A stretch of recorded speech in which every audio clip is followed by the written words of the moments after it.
Last part that we come up to is our nutrition segment. And we're not going to hammer you with how many calories in a fat gram like a boring person did earlier. But we're really going to show you what we make, okay? So who here would eat healthier if they had their own personal chef at home? Yeah, pretty sweet, right? And who here would eat healthier if all their food tasted like a personal chef did it for them? Yeah, okay, so it all comes down to choice. So we do have these choices available to us, but we just have to know where to start. And that's us right now, okay? So it's kind of crazy how much really we need to consider how much our lives are affected by what we eat, when we eat it, and we need to ask ourselves how much we should focus on nutrition. Because I really want to tell you is that I don't care how often you work out, I don't care how long you run, I don't care about any of that stuff. If you're not eating properly, you're not going to get anywhere fast, okay? You're going to go on that vicious cycle over and over and over and over again. So cooking from scratch has really become a lost art and something that people no longer know how to do. In this live cooking demonstration, you'll learn the tricks and skills and all the little nooks and crannies that a chef over the years has learned in the kitchen high speed, okay? Lastly, there always will be samples, okay? So this is gonna be something, we're gonna get some food into your bellies again, and we have to prove to you that a 30-minute meal can be done at home, restaurant quality. So without further ado, please join me to welcome Chop Canada winner, Chef Pierre to the stage.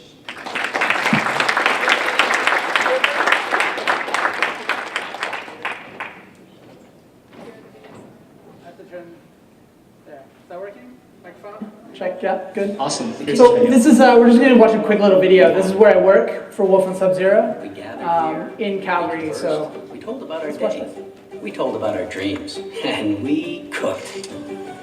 But then, over time, we handed over our cooking to someone else. Did you know in 1900, we had 98% of our meals in the home? Today, it's less than 50%. We spend less on food at the grocer now than at any other time in history. Less time preparing it too. A mere 31 minutes a day. We complain we have no time to cook, yet we fill up on cooking shows rather than doing it ourselves. Oh sure, there are lots of reasons we don't cook like we used to, from economic to governmental to both parents working. But you know who the real villain is? These guys. We joke, oh, sort of. Yet the spud, our most popular vegetable by the way, it symbolizes our reliance these last few decades on letting someone else cook for us. But is it really this little slice of fried nirvana's fault? No. It's processed food's fault. It's the drive-thru's fault. It's kind of all our faults. So, how do we fix it? Easy. Start with one. One family dinner a week. Set a time. Set the table and just cook. Keep it simple. The act itself is powerful. Next week, maybe 2 dinners. Soon you, along with a whole bunch of others, can lay claim to your own kitchens. And maybe we as a society can grow a little bit, get smarter, and more importantly, healthier. Here are a few really easy to do tips. First, make a plan. It's the best way to ensure you'll cook. Buy fresh. Cook it while it's fresh. There are websites to help, apps to help, maybe even just make an old-fashioned list. Next up, celebrate the goodness of food. Food is so important. Good, fresh, delicious food is extra important. Embrace this, and you may soon learn to love cooking healthy, tasty meals for your family to enjoy. And last but not least, cook together. We know you're busy. We know you need 25 hours in your day. But really, if you can set aside some time when screens are off, when everyone's in the kitchen and dare we say it, helping prepare a meal, we'll talk about togetherness. And that's what reclaiming the kitchen is all about.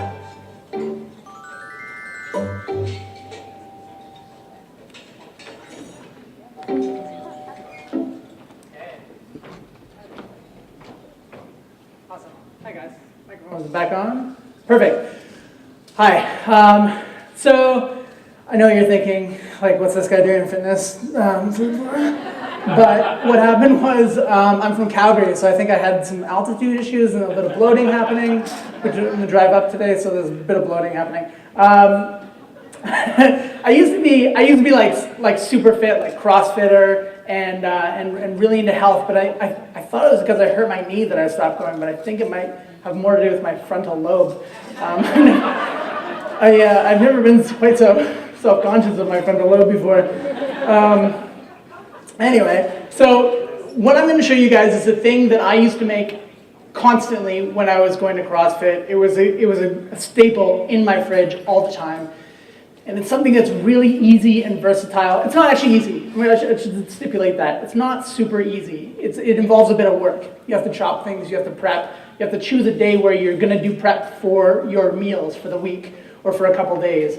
And setting aside that time really is important. That's probably the most important, hardest thing to do. But once you've got everything prepped, ready to go, you can very easily make things once you've got all your prep done. So set aside a couple of hours on a weekend, or a total of a couple hours a week, prepping, putting things away in baggies, putting things away in little plastic containers, and it really helps. It makes eating healthy easier because you're going to have a bunch of stuff that's ready to go, and then easy to assemble.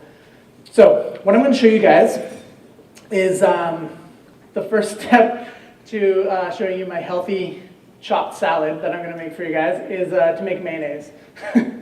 Which I think is funny. No? All right. Healthy, delicious mayonnaise. So I'm going to show you guys how to make your own homemade mayonnaise. And I've got a yolk or an egg that's at room temperature. Okay, so I'm going to separate my egg. Okay, I'm going to get rid of the egg whites. Obviously, you may be the type of people who would save those egg whites for like an egg white omelet, right? That's a thing that some people do, I've heard.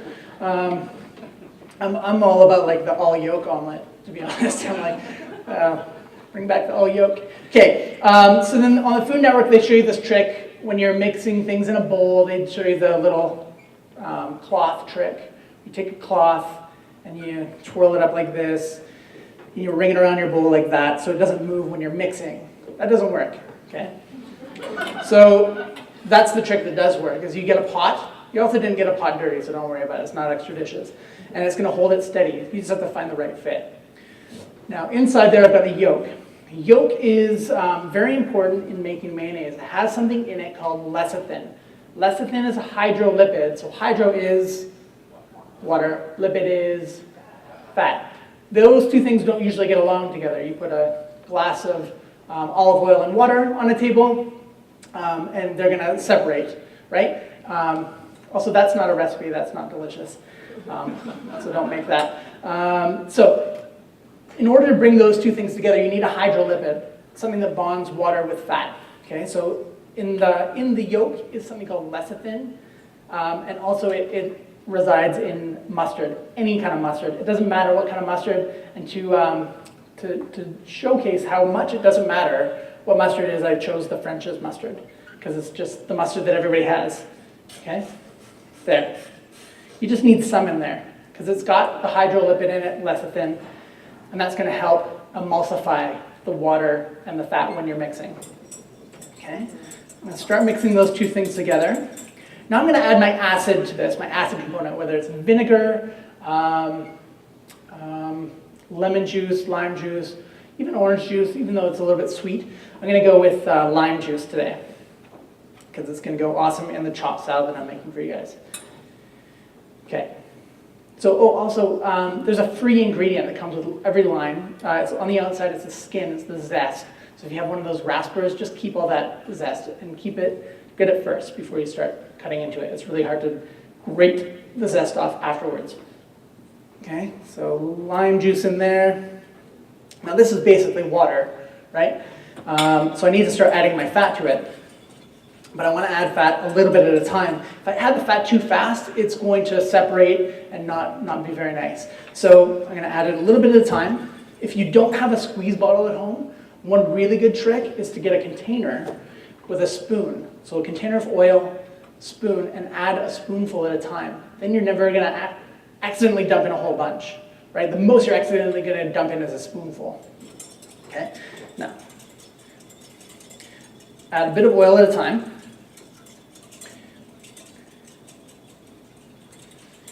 Also, this takes a bit of confidence. like when you talk about muscle development, in the kitchen there's a few muscles that you really need to develop.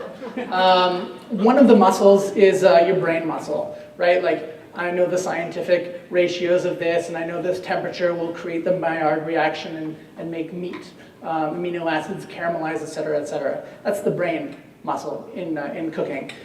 Then there's like the heart muscle. Like, I remember that one time I had that thing, it made me feel so good. I was in Paris, I was sitting on a thing in a courtyard, and people were walking out, I had the croissants buttered, and that's the heart muscle, and that develops over time too, and you learn to love and appreciate food. And then there's the most important muscle, and that's this one right here. And the more you develop this one, the more confidence you have in the kitchen. This is the biggest, most important muscle that you can develop in the kitchen. And also, it's better not to compartmentalize this muscle. It's better to keep everything all together in one easy, accessible area. So, what that muscle lets you do is things that might not work, or might be a little risky, or maybe you haven't done it before, but you think you can do it, and if you have that confidence to go ahead and do it, then you probably can do it. That's things like chopping vegetables and not looking at them. It's things like mixing emulsified sauces. It's things like cooking chicken, but not checking it with the thermometer, right? Things like that, take confidence. So as you can see, it is getting thicker. Okay, this is starting to look like a mayonnaise that you would potentially buy in a store, but better. Okay, it's a little more yellow from the French's. Okay. And you can also see it's getting thicker because of the lecithin. Okay, and you need the lecithin there because it'll make it less thin and more thick. All right. Most of you guys are getting pretty warm and losing connection to your frontal lobes. My frontal lobe is boiling right now. Okay. Now, that's my dressing, and it's pretty much ready to go. I might want to taste it, make sure it tastes great. I'm also going to add salt to it. When you're making things, and this is the bane of my existence as a recipe writer, is I always put in salt to taste. What that means is add some salt, mix it in, then taste it. If it doesn't taste delicious, add some more salt, okay? Until it tastes good. I know you guys are like, that's a pinch? Like, this is the pinch most people put in, right? That one? But this is, and only add salt if you want it to taste delicious. Otherwise, don't worry about it. Just leave it out. So it is pretty optional.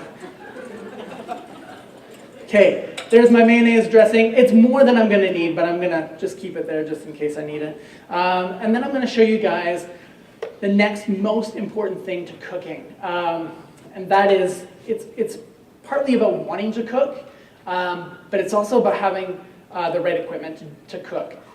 The best piece of equipment you can probably get is a really, really good knife. It'll make you want to cook things and chop things and all that stuff. I got a great Japanese knife from the shop in Inglewood.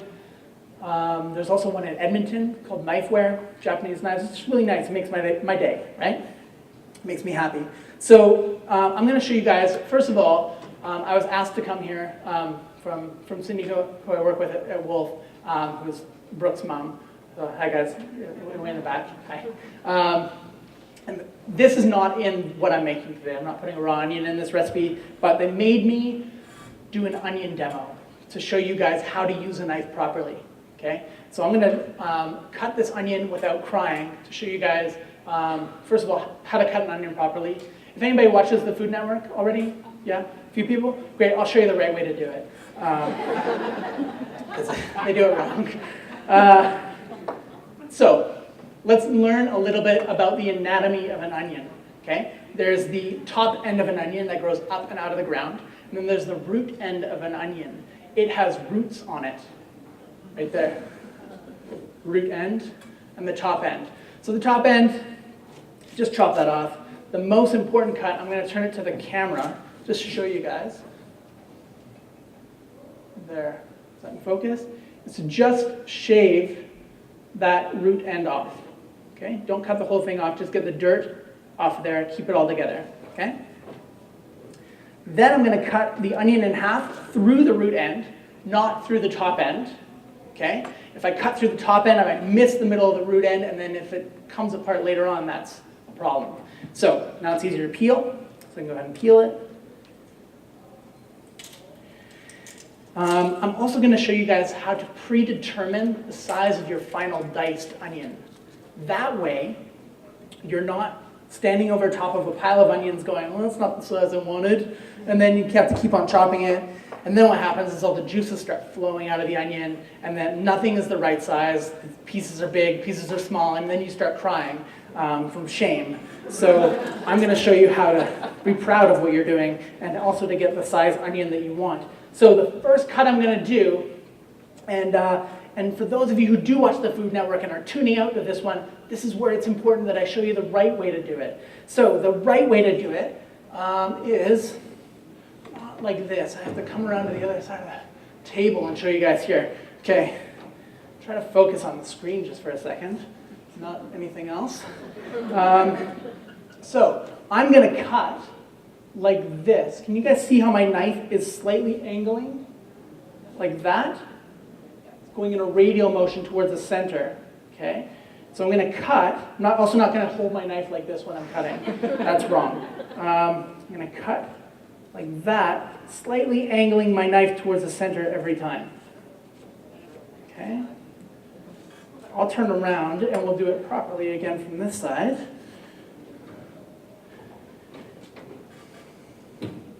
Okay, so I'll show you on this knife, or on this half of the onion.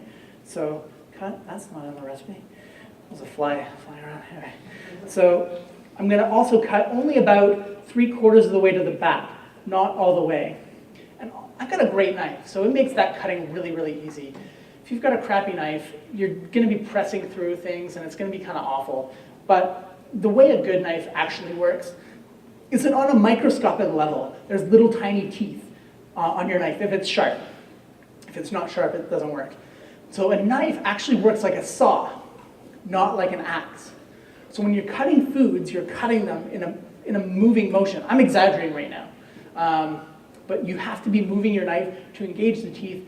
Otherwise, you're just chopping this way, and that's a little unpredictable. It also cuts, breaks things like the cell structure of the onion. It's going to break that cell structure as opposed to slicing through it, right? And that's when juices start to get out, and that's when they start floating up in the air and landing on your eyes. So what that whole thing is with the eye reaction is it's a defensive mechanism from an onion. And if someone breaks in, they release these sulfur compounds into the air. And wherever the sulfur compounds land on water, it turns them to acid. That is so badass for a vegetable. Seriously. It's like an acid attack. It's like, I can't spray acid right at you, but I can make chemicals go in the air and land on you and make you cry. But I just got this new tattoo. I don't know if you guys can see that. It's pretty new. It's the onion skin is getting a little dry and flaking as they do. Okay, so now I'm going to cut, but again, I'm using that rocking motion, right? Okay, here's a couple of more important tips when you are using a knife. Is anybody here ambidextrous? Really? Oh, you just raised one hand? Okay. Like I thought, that's not a real thing. So, you have a dominant hand and you have a not dominant hand, correct? Your dominant hand is the one that's holding the knife. Your not dominant hand is unarmed. Technically, it's armed. But only one of them is holding a weapon, okay? So, if your dominant hand got an opportunity to cut the other hand off, it would. So you have to watch them while they're together, otherwise you're an accomplice. So you need to put your left hand or your non-dominant hand into a defensive position. That means getting your fingernails into whatever you're holding, like so, okay? And that brings your knuckles forward, that's great. The tricky bit is where you put your thumb now, where you put it behind the little thumb fortress of solitude, and it just hangs out back there, and it should be safe. It's really hard to jump up and chop your knuckle off, all the way up here. It can happen. But it's also really easy to hop up on top of your fingertips and chop the fingertips off. And there's a ton of nerve endings in the fingertips. So you're better off cutting your knuckle off if you're going to cut anything off. So also it's really bad for healing. You can't lift weights for a long time, and if you do, you bleed on them. And your nail doesn't quite grow back. well, and you have to clean it out with like a toothpick. It's gross. Just learn how to cut properly. So, defensive position for your not dominant hand, and then you've got it in a protected way. And then the other hand is making the rocking motion. There. Now, I decided I wanted that size of dice, so I'm happy with the results. I've got the size of dice that I want.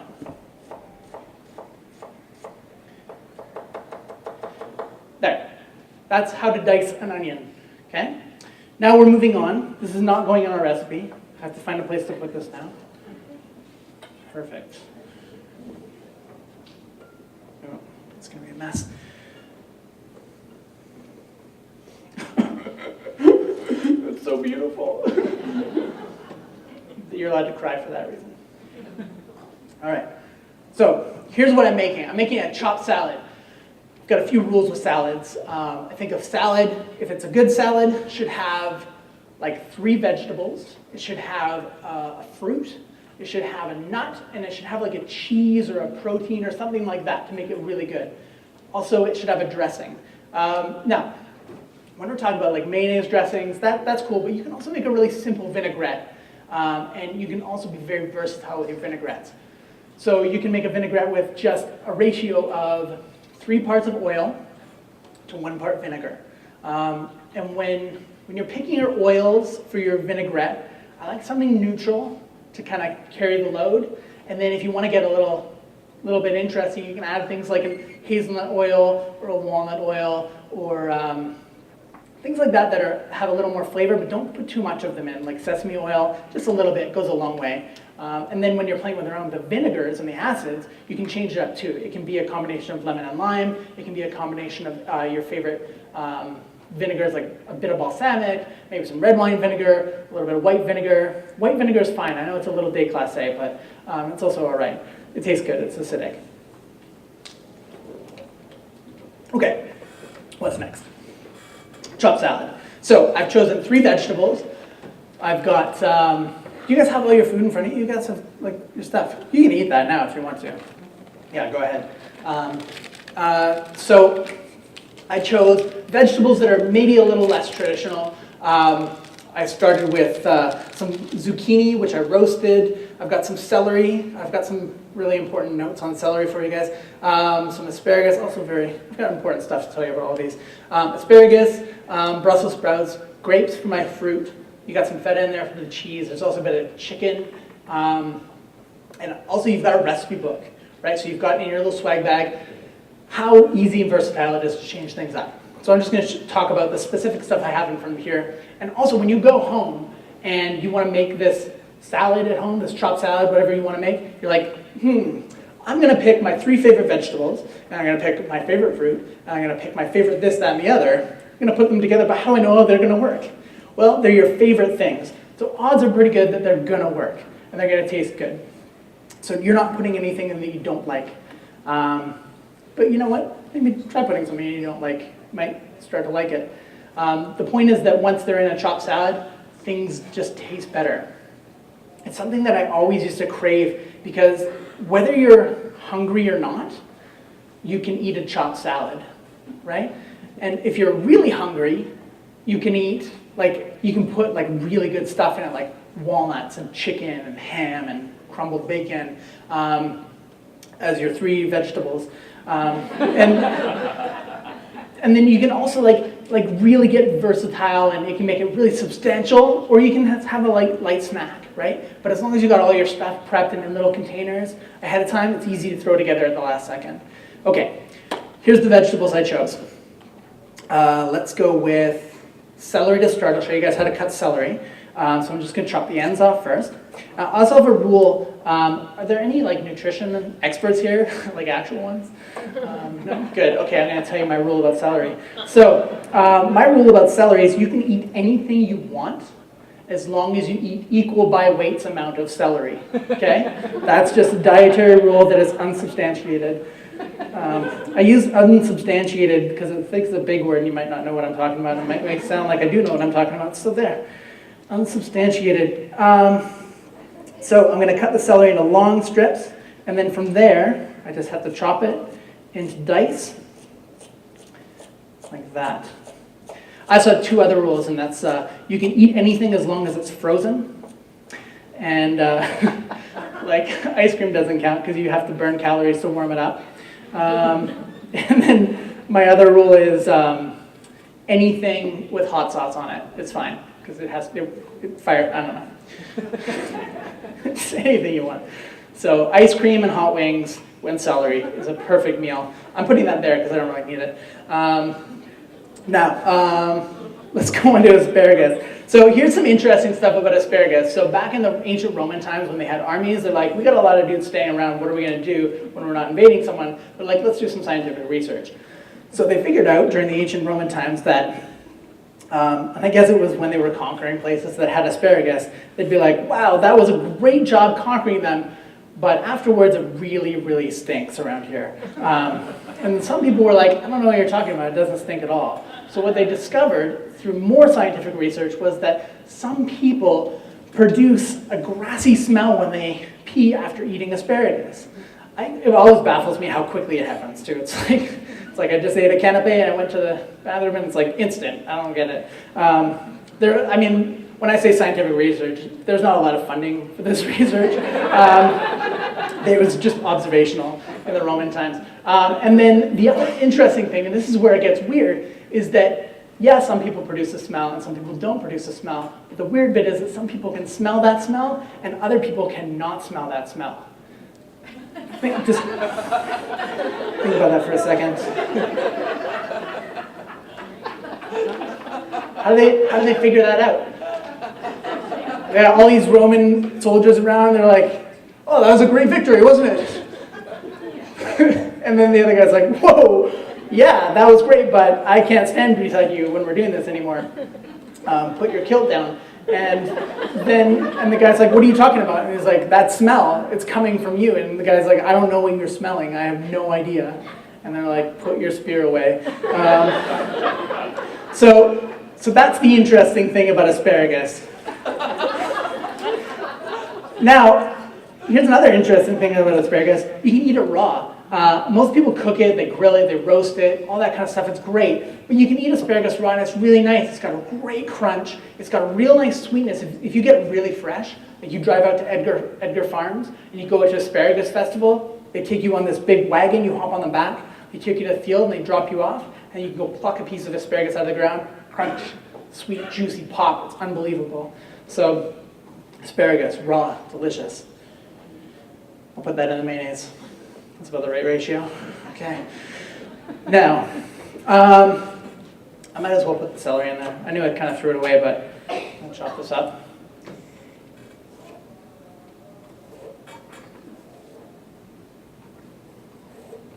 Okay.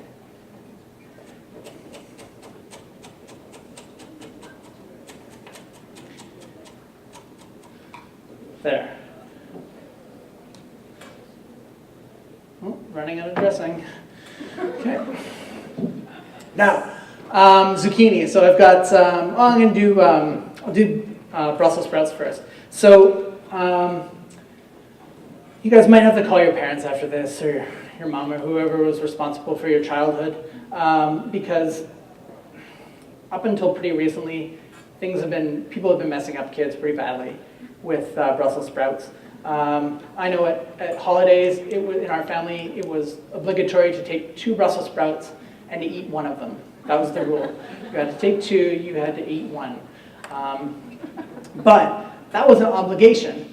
If you had a Brussels sprout to the peak of its wonder and ability, then you don't have to set these rules about Brussels sprouts. You'll want to eat them.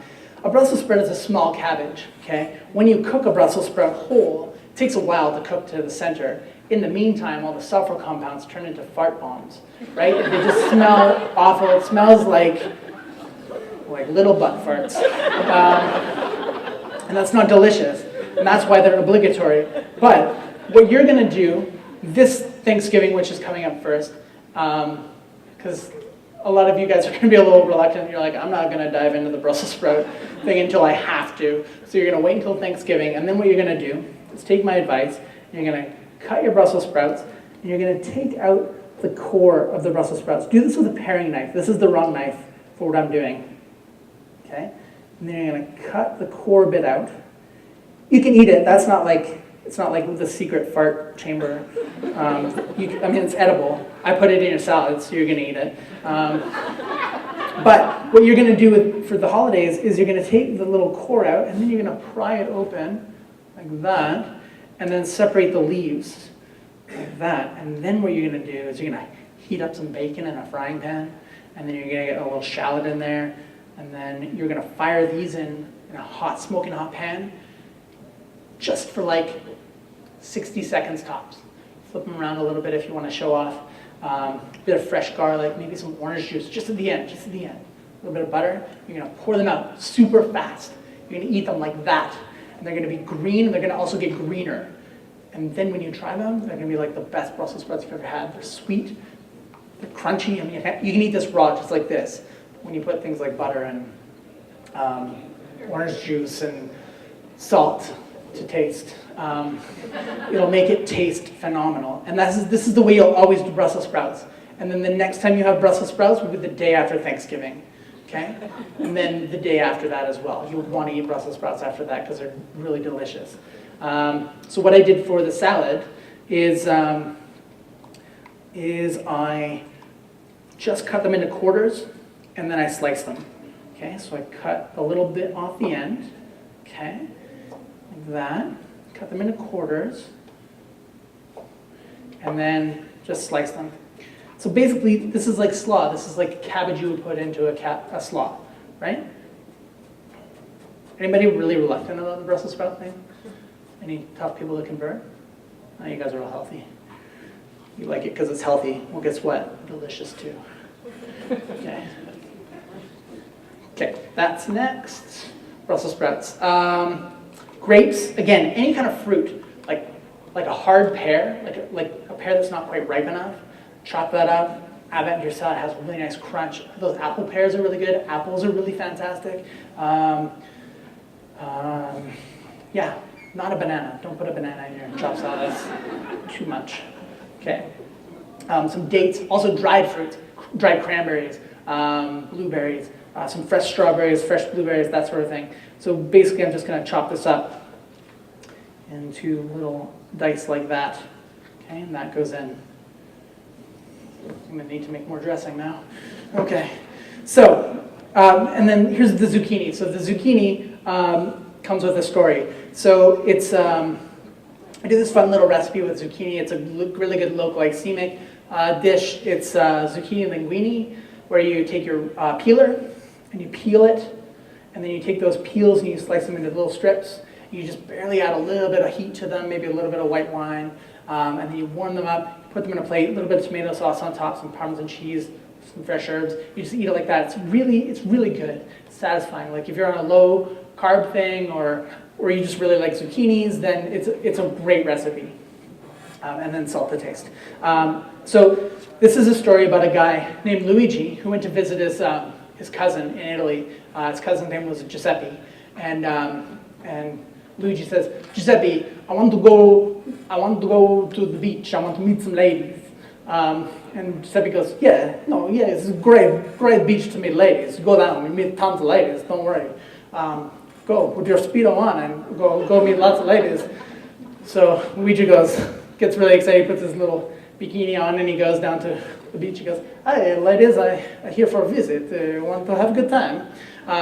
But he doesn't do very well. He comes back to his cousin Giuseppe. He goes, "I don't know what happened. I go to the beach. The ladies don't want to talk to me." And Giuseppe goes, "Well, if this is what you're offering, then here, listen, Luigi. Take this zucchini, put it in your bikini, and you'll meet lots of ladies." So Luigi goes back down to the beach, he puts zucchini in his bikini. He says, lies down, he doesn't even try this time, he knows he's gonna get ladies. He just walks around. Hey ladies, I'm Luigi, I'm from out of town.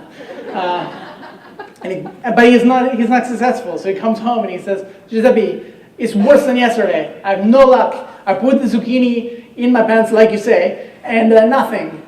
Giuseppe goes, in the front, Luigi, in the front.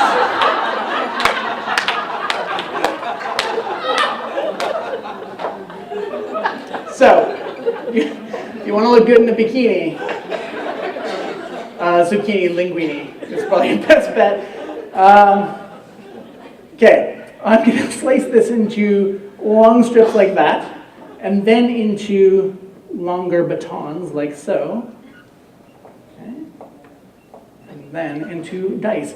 Now, zucchini is also it's actually a fruit, but we'll call it a vegetable. So it's something we can eat raw as well. So most people freak out about that because they're not used to it.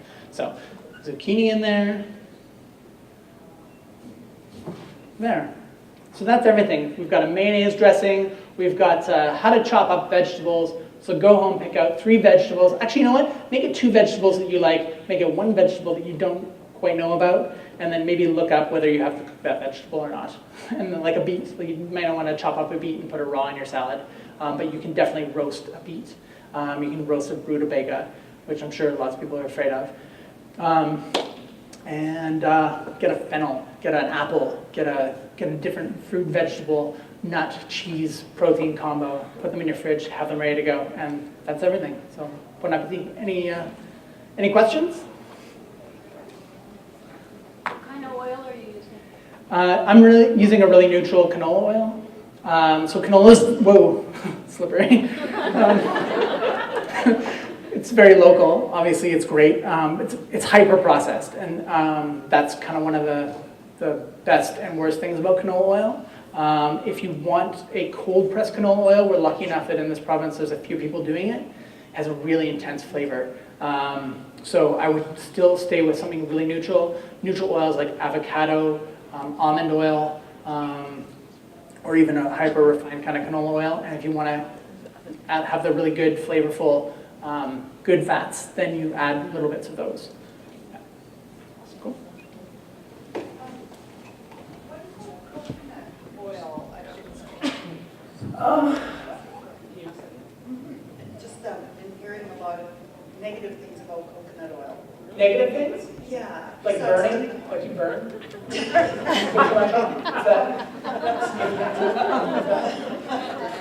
You know how it's hardening, and it hardens looks like large.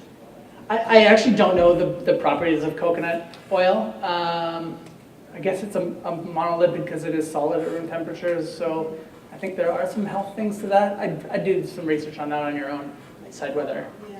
I thought- you're into that.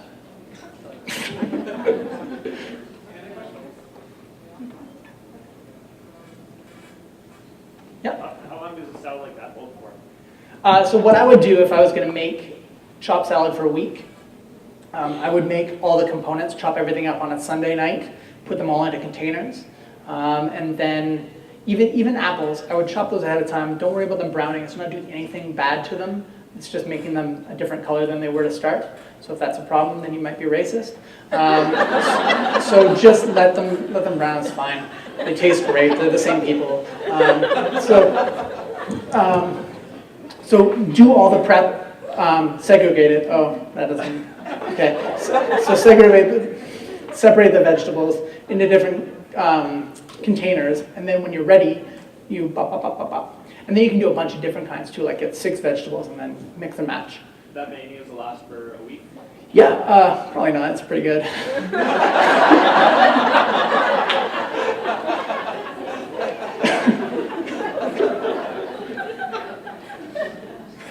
Any more questions, guys? Would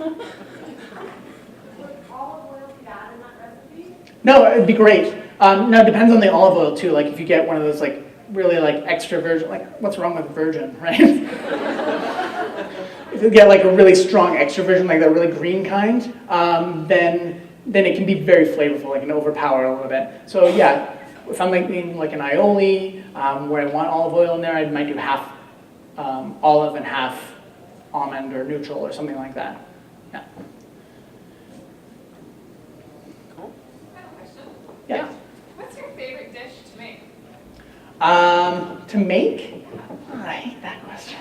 It's the worst question.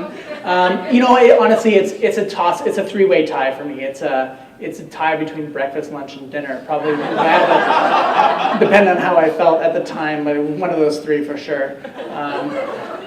Honestly though, like a thing I will always want to eat is a chopped salad. Like if I'm like really, really hungry, I can eat a chopped salad and be really satisfied. I'm like, I could eat, which is most of the time. Then I can eat a chopped salad and not feel super bad about myself.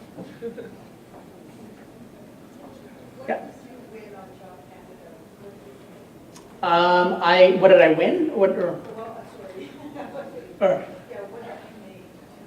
So the first round, I kind of went in with the plan of making a chopped salad on chopped, and it worked out. So I made a chopped salad in the first round. The second round, I think I'm the only one who's ever done this. I made fresh pasta for the main, and then for dessert, I made pot brownies. It worked out pretty good, I guess. Yeah. $10,000 pot brownies.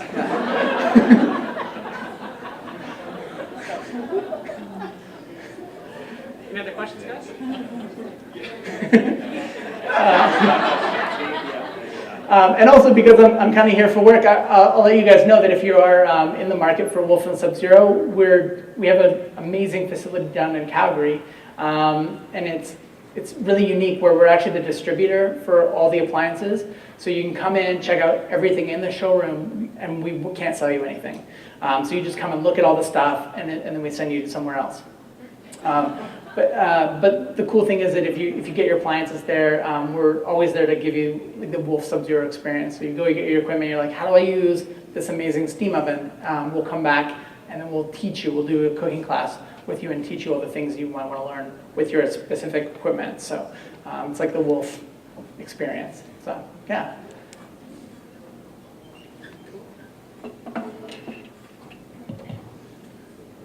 Well, awesome. That's great. Thank you. Big round of applause for Pierre. Thank you. So I got really 3 things out of that. 1, I need a better knife. 2, I can't eat zucchini ever again. And 3rd, No, it's fine. You just have to relax. yeah, really. Yeah, open the job, right? Open the job. And then number 3 is I gotta watch season 4 of Chop Canada just to watch him for another 5 minutes. That was awesome, guys. Another round of applause for Pierre.